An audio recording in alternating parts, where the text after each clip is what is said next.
अध्यक्ष जी, उत्तर प्रदेश में 7वें चरण में बनारस में मतदान होने वाला है और जानकारी मिल रही प्रधानमंत्री नरेंद्र मोदी के खिलाफ आप खुद प्रत्याशी बनकर मैदान में टाल ठोकेंगे। क्या है पूरा मामला?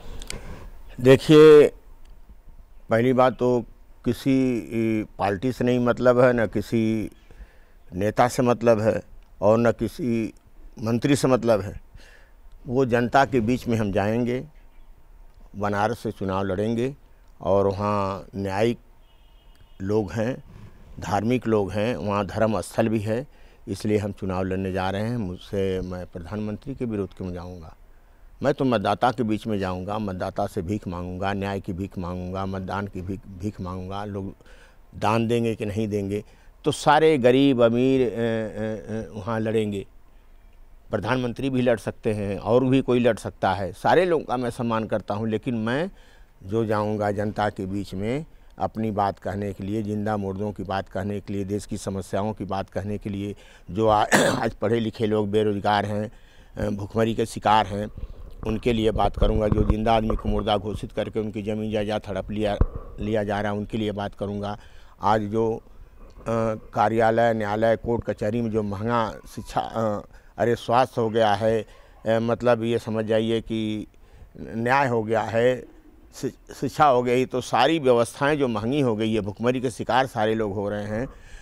तो इस संबंध में बात करूंगा। करोड़ों प्रतिदिन देखिए कोर्ट कचहरियों में दौड़ रहे हैं, उनको न्याय नहीं मिल रहा। मेरे जैसा व्यक्ति 18 साल मुर्दा रहा, सरकारी अभिलेख में लड़ाई लड़ने के बाद जिलाधिकारी तो किसी तरह से 18 वर्ष में जिंदा तो कर दिए, लेकिन 18 साल मुझे न्यायिक प्रक्रिया में लग गया और मुझे न्याय नहीं मिला।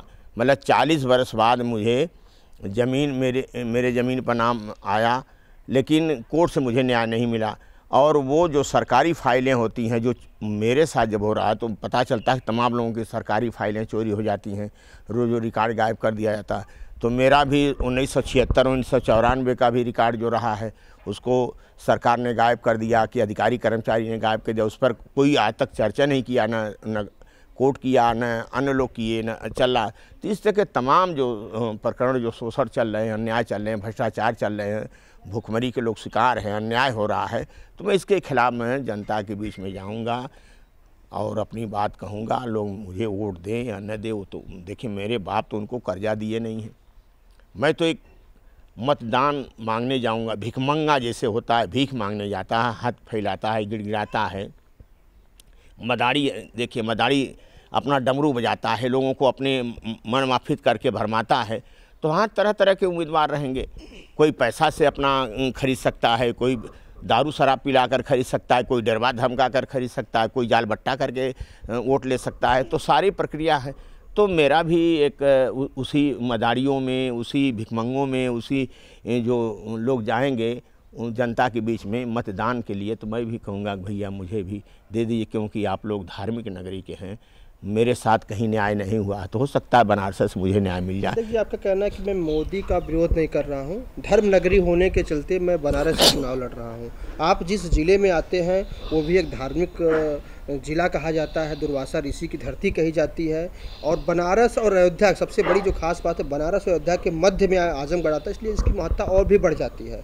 तो कहीं न कहीं बनारस से चुनाव लड़ने की जो आपने विचार किया, उसके पीछे क्या वजह है? देखिए, वजह यह है कि वो भी तो क्षेत्र है। मैं यहाँ तो कई बार चुनाव लड़ा हूँ। आजमगढ़ से मैं 3 बार मुबारकपुर विधानसभा से चुनाव लड़ा, 1 बार लालगंज से चुनाव लड़ा, 1 बार इलाहाबाद से चुनाव लड़ा, 1 बार अमेठी सुल्तानपुर से चुनाव लड़ा।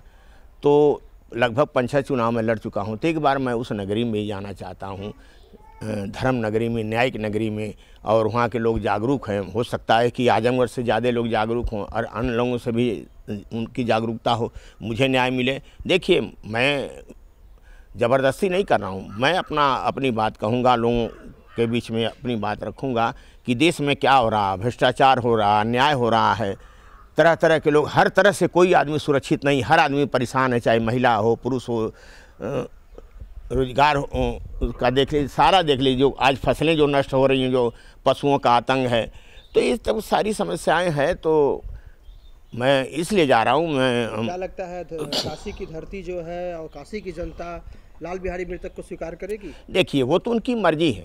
स्वीकार करें या न करें, वो तो उनके बुद्धि विवेक की बात है। मुझे वोट दें या न दें, मुझे भीख दें या न दें, वो जिनको चाहे उनको स्वतंत्र हैं। ये लोकतंत्र है, ये धर्मनिरपेक्ष देश है, हर आदमी स्वतंत्र है।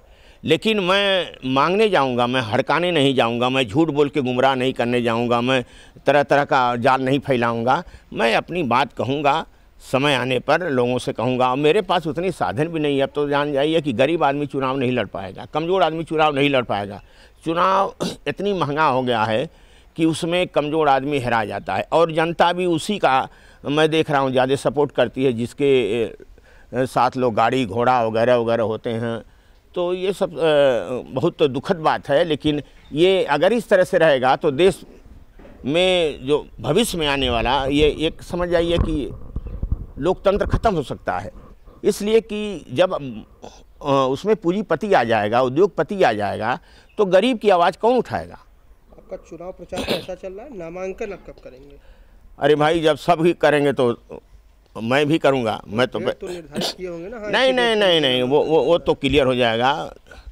डेट तो आने के बाद तो क्लियर होगा किस दिन हम करेंगे, वो तो अलग चीज़ है।